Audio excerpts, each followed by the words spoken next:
It's our distinct pleasure to be talking with history professor Martha S. Jones. Dr. Jones, a historian, but also a lawyer, spent the first part of her career as an activist lawyer here in New York City, is now writing fabulous books. There was Birthright Citizens, which was the first one of hers that I read, which talks about, the early idea of citizenship in this country and, Black people. The book that she has coming out in September is Vanguard, and that covers a full 200 years of activism by Black women in this country. So thanks so much, Dr. Jones, for being with us. I want to say you were fantastic on the PBS special, The Vote. I was so glad to see you telling the Black women's story. And in fact, the first time I came across your work was the portrait gallery mounting of Votes for Women. And in the book that accompanies that, you have this fantastic history of Black women, talking about 1832, for instance, as the beginning of the women's rights movement, and that was Black women talking and activating themselves, working. So tell us a little bit about where you see us today. Let's start with today, because Black women are profoundly powerful in American politics today. If we look across the political landscape, it's difficult to miss Black women in 2020, isn't it? If we take account of the American electorate as a whole, and we recognize the way in which Black women are a force, both nationally, but certainly locally and in state level elections, really tipping the scales, voting as a bloc. We see that kind of influence.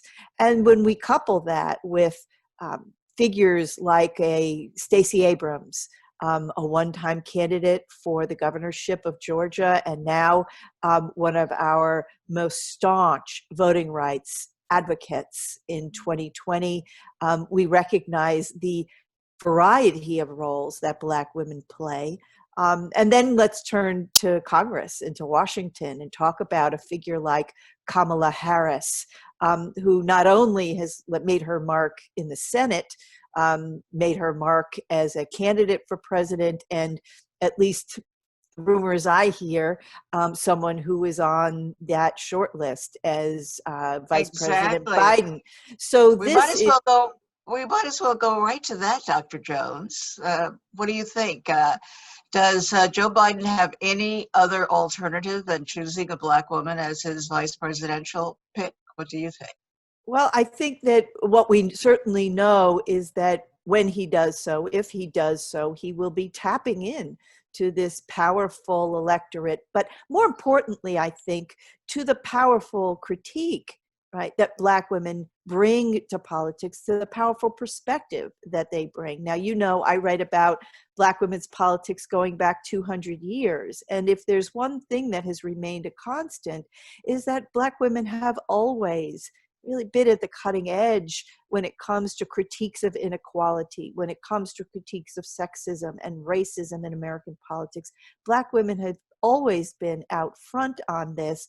So I think, for me, this adds a strength to Joe Biden's profile, if you will, because he's pulling not only on these women who are 21st century figures, but a kind of history that I think we really today recognize as always having shown the way in this country. So I want to explain for us, because we talk all the time about Black women's voting power and of how, we've made the difference in key votes, and we'll do so again in the presidential, all of the elections coming up in November. How do we compare that with our economic, health, every status that you can rate, that we seem to be at the bottom of the list when it comes to earning power, to health outcomes? We still suffer greatly in this country. Why those two things? Well, I think that on the one hand, we can appreciate the way in which political power and political work requires a kind of coalition and compromise that have always Black women in the position of um, uh, that art of compromise, right? And Right. that characterizes politics on the one hand. And on the other hand, I think it speaks to the necessity to continue the work that we've done to build political power because we have such a stake in law, in policy, in the allocation of resources. This is why Black women come to politics from the very beginning, out of the needs their own, of their families, and of their communities. This leads Black women, this presses Black women to break barriers, right? To break orthodoxy, to speak at the podium, to strive for the vote, to run for office, all because of those kinds of indicators, if you will. And so here we are in a moment where we have more possibility than ever of mobilizing that political power, but the point is to use it for the human good and not simply power for power's sake. Right. And as you write so eloquently in all of your works, this idea of Black women fighting for equality for everybody, not just for power for Black women, but to better the world. So I just saw you in the PBS special, The Vote, a 2 nights of wonderful documentary, and there is one heart-stopping moment. Well, there are many heart-stopping moments, but at the point that Alice Paul, who fought so hard for the right for women to vote, writes the letter to determine and to inform Black women that they are not allowed to march, to be present in this, was just like, how do you get over a statement like that? Sorry, we're working for the right for women to vote, but you can't be seen. And in some ways, I think the Black women who are part of that scene, and there are at least 24 African-American women who attend and participate in that march, perhaps more. We only know some of their names. But for those women, Alice Paul's troubled position is no surprise, right? That racism is the order of the day when African-American women find themselves up close with white suffragists. It just is the ordinary course of the day. And the way I read that confrontation is, it is a moment in which Black women put down their marker and say, Alice Paul, you are not going to steer our future. One of the things we know about Paul is that she thinks, in fact, she knows better than Black women do about their own political futures. And I take, the women like Ida Wells and Mary Church Terrell and the many others who show up that day to be saying, not so fast, right? We intend to steer our own political futures. And sometimes that means you have to show up even when you're not welcome. But of course, these same women are doing the work of voting rights day in and day out in organizations like the National Association of Colored Women. They don't need Alice Paul's permission or supervision to do the important work of voting rights.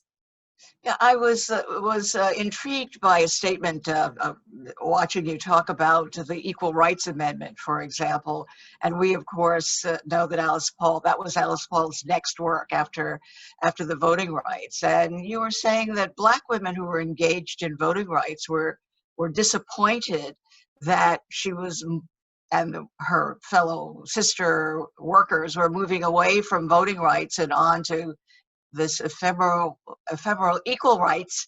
They weren't finished with voting rights yet. And in fact, as we know, so many more years to go before there was true equality.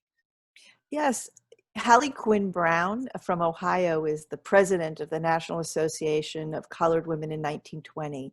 And she is all too familiar with the limitations of the 19th Amendment. She knows that Black women are going to be kept from the polls by Jim Crow laws. And she will call on Alice Paul in the winter of 1921, just at the moment when the National Women's Party is holding what turns out to be its very last convention. And she brings a delegation, and her her appeal to Paul is stay in this with us, right? The work of women's votes is not done. African American women have many hurdles to overcome before all Black women get to the polls. And frankly, she is disappointed by Alice Paul, who, as you say, has a new vision, right? A powerful one for a women's equal rights amendment. But it also means that Black women are going to be left, if you will, on their own to write the next chapter in voting rights history. And that is the chapter that will take them all the way to 1965 and Right. passage of the Voting Rights Act. Exactly. And here we are in a moment of Black Lives Matter, where the death of George Floyd, one witnessed by so many millions of people, it's hard to turn away, from doing something if you don't do something after having witnessed something as terrible as that. And yet Breonna Taylor, also a Black woman killed. There still does not seem to be the equality of reaction, of action between women and men. What do you think is at play there? I'll tell you what I think. And that is that when we introduce Black women into our analysis, yes, we must contend with police violence, and that is, powerfully and tragically illustrated in the killing of Breonna Taylor. At the same time, when we introduce African American women, we have to introduce the scourge of sexual violence. And so I think that Black women open a door that is essential, that is fundamental, that has a long history in our politics and in our nation, and that is the history of sexual violence.